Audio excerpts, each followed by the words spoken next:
Guys, for all the solutions of this book, visit forthesakeofeducation.com. I've been working hard of putting all the problems into one convenient place for you to be able to do your homework easily. So pay us a visit.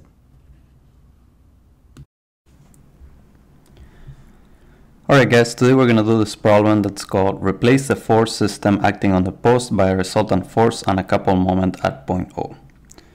Now point O is right here. We basically have three forces, this 300-pound force, 200-pound force, and 150-pound force. And we basically have to sum up all the forces in the X and the Y and the couple moments that they create around point O. That's how you do these problems. First, you have to break down each force into an X and Y component. We know this force has this X component and this Y component, and this force is going straight to the right, and it only has an X component, assuming the axis is like this. So, sum of the forces in the X is equal to this X component right here, which is 300 pounds cosine of 30 degrees, positive because it's going to the right.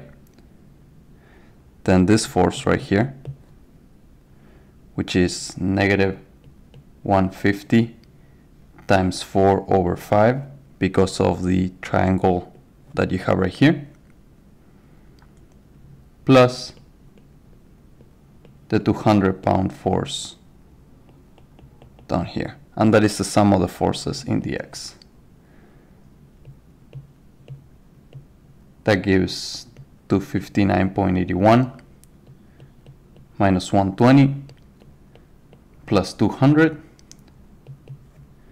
and if you add that all up, you get 339.81 pounds.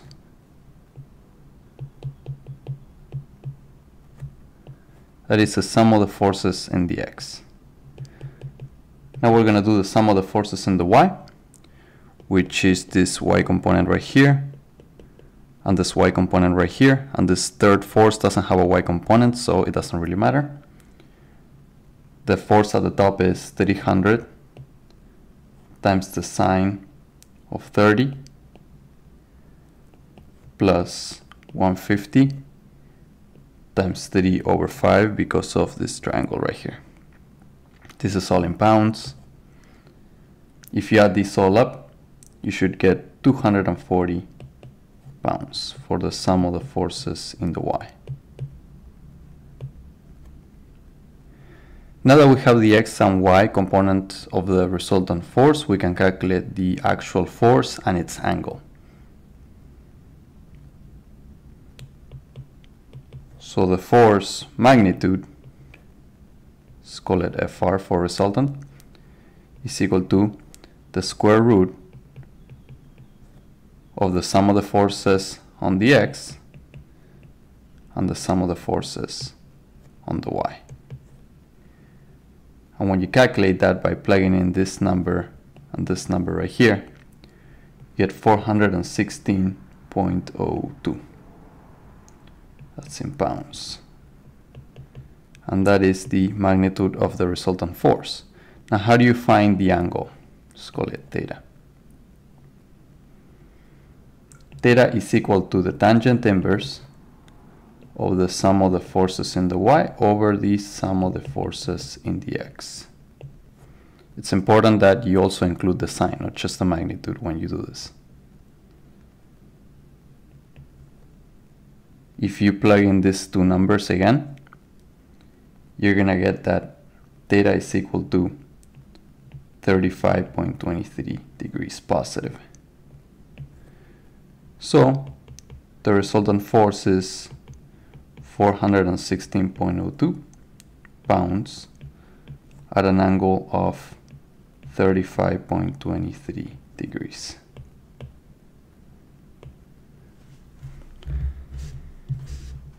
Now you have to calculate the moments around point O. And this is also very easy because the y forces, since they're all going away from point O, are not really creating any moment. It's only the x components that are creating the moment. So let's call this f of x1, f of x2, and f of x3. So the sum of the moments at O, assuming that counterclockwise is positive, as is a convention, is equal to the first force, which is fx3,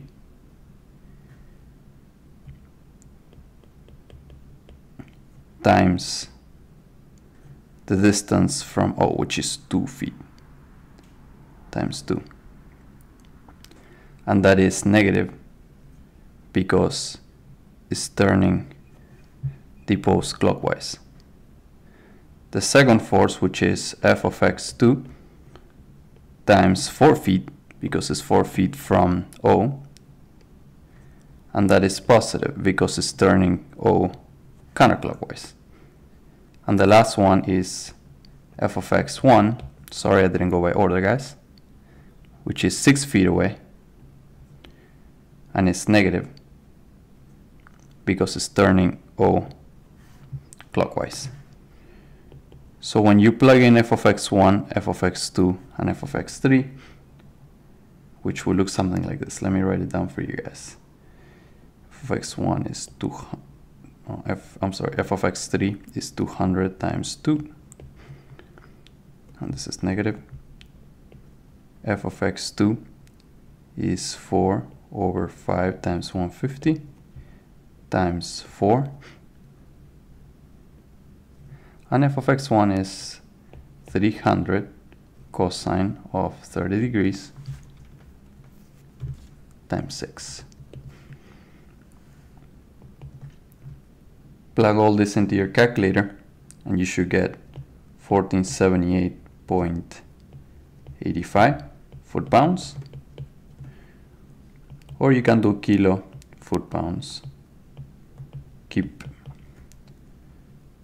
I think it's like that, per pound, kilo-pounds per foot, and that is the sum of the moments at O, and this is negative. So that means that the force is going, the moment is going clockwise. Make sure that you, in your answer, either say that it's negative, assuming that counterclockwise is positive, or you just say 1.48 going clockwise. You don't say negative and clockwise because that's a double negative, it's a contradiction. And that's the answer. So if I can find my pen again. Final answer for the moment, final answer for the resultant force.